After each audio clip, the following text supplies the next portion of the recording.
Jesu Kristu uyinkosi.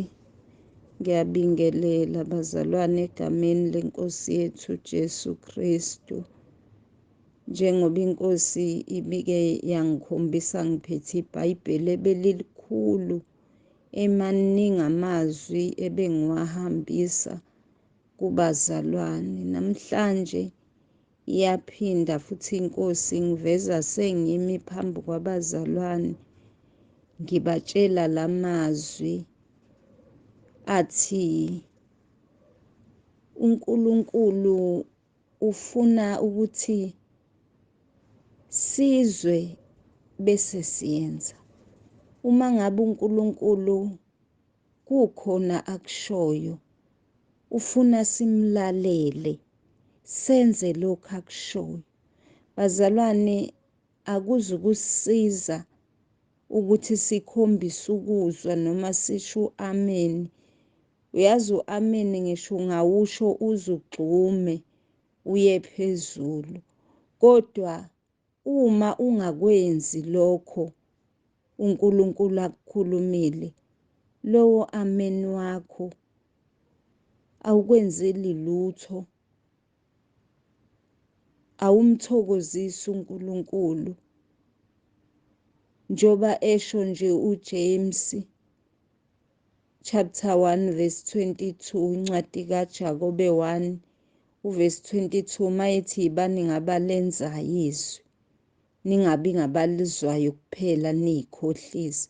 Usuke ikhohlisa umuntu okhombisa ukuthi uyezwa, evuma ukuthi uyezwa, kodwa mase kufanele enze lokho okushiwo uthola ukuthi akakwenzi.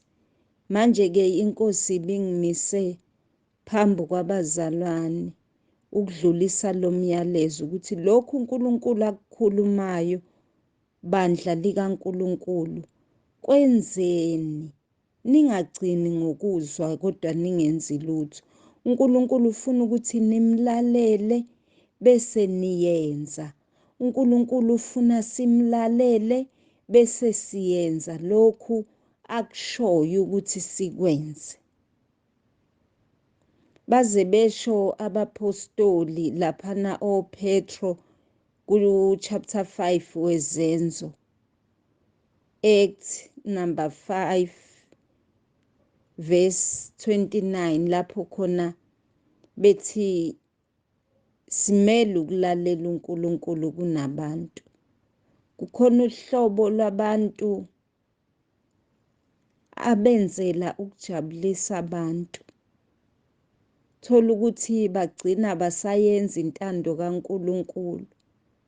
uNkulunkulu ungithume lokhu namhlanje ukuthi kwenzeni lokhu akushoyo bazalwane.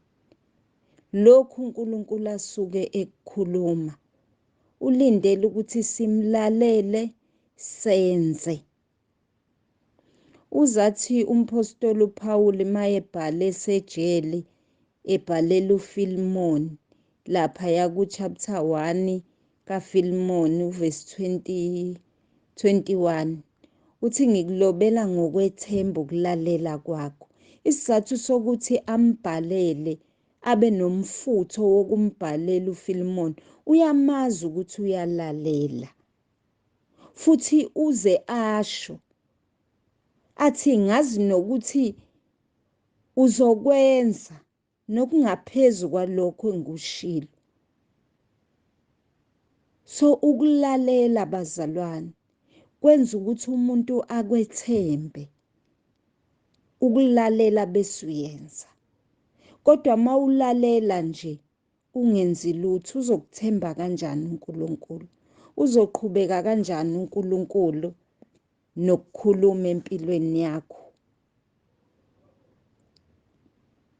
Simele bazalwane ukumlalela uNkulunkulu bese siyenza lokhu akushoyo.